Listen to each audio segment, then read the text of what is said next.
This story starts in a shady operating theater, where two shady surgeons are running experiments on two living people who seem utterly injured. The surgeons inject both test subjects with a strange green liquid. Soon enough, the male test subject begins to suffer, with blood pouring out from every orifice. Eventually, whatever the surgeons injected into the poor guy proves too much to handle, and both test subjects supposedly die right there. One surgeon finally decides to give up on their research, realizing that after sacrificing so many people, all that awaited them was one failure after another. He knows from the start that this research had no real future. Before leaving, he makes it abundantly clear that he won't be part of it anymore. Dr. Shin seems to be the only person who doesn't believe their efforts have been futile.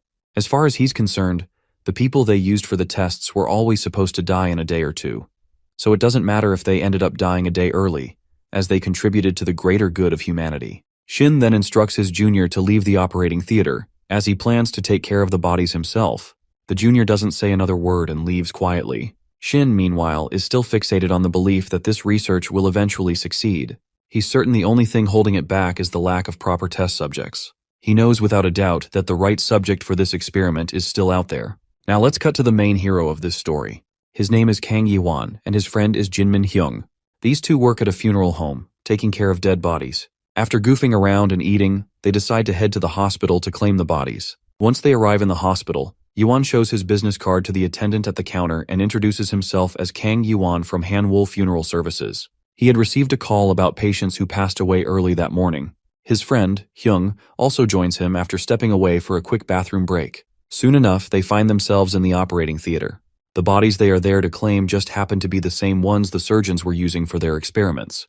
Hyung confirms that the victims appear to be a father and daughter. The report states they died in a car accident. But one thing doesn't make sense to Yi-won. While the father's body is in bad shape, the girl's body is almost spotless. Aside from a wound on her arm, there are no signs of any surgeries performed. His friend reminds him they're not forensic experts, so they should stop worrying about things they shouldn't and focus on claiming the bodies.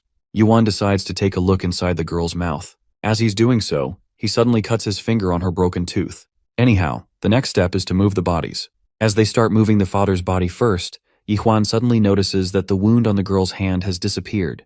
Of course, this shocks him like nothing else. He points out the healed wound to his friend, but before they can discuss it further, Yi-won is struck by a sharp, stinging pain that causes him to collapse. His friend grows worried and rushes over to support him. Meanwhile, Yi-won's condition only worsens. He's suddenly hit with immense and unbearable pain that makes him scream at the top of his lungs. It seems some infection has entered his bloodstream through the cut from the girl's broken tooth. His heart feels like it's going to explode, and his entire body is so hot that it feels like he's being burned alive. He can sense he's dying if this pain keeps up. Eventually, he